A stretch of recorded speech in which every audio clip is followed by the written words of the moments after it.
पंतप्रधानांच्या अध्यक्षतेखाली केंद्रीय सचिवांची उच्चस्तरीय बैठक, तांत्रिक आत्मनिर्भरता आणि महत्त्वाच्या क्षेत्रांमध्ये देशांतर्गत क्षमता निर्माण करण्याच्या महत्त्वावर भर.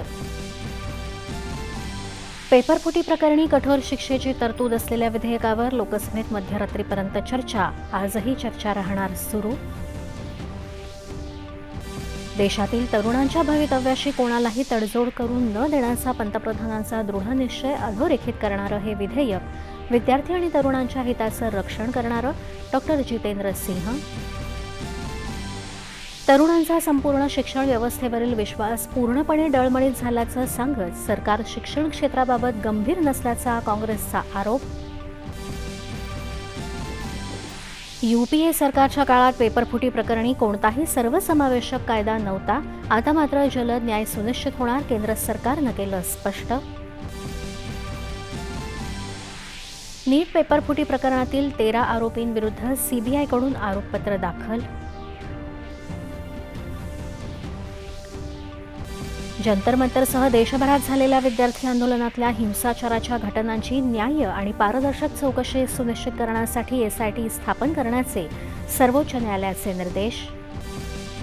विद्यार्थी आंदोलनातील कथित हिंसाचार प्रकरणी 18 वर्षांखालील किंवा ज्यांची कोणतीही गुन्हेगारी पार्श्वभूमी नाही अशा सर्व ताब्यात घेतलेल्या व्यक्तींची सुटका करण्याचे सर्वोच्च न्यायालयाचे आदेश.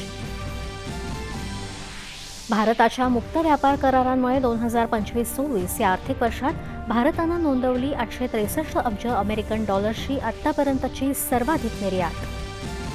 येत्या 1 ऑगस्टपासून देशभरातील साखर व्यापाऱ्यांवर साठवणुकीच्या मर्यादेचे निर्बंध लागू करण्याचा केंद्र सरकारचा निर्णय.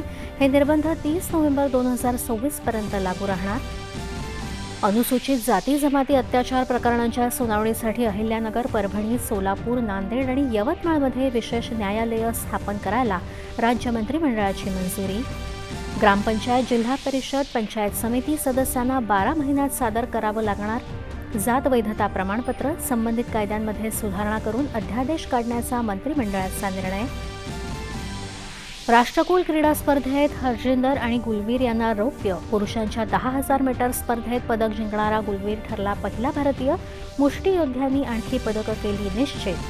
आणि राज्यात आजपासून 31 जुलै दरम्यान विविध भागात पावसाचा जोर वाढण्याचा अंदाज. विदर्भ, उत्तर मराठवाडा, खानदेश, कोकण तसंच मध्य महाराष्ट्रातील घाट परिसरात मुसळधार पावसाची शक्यता.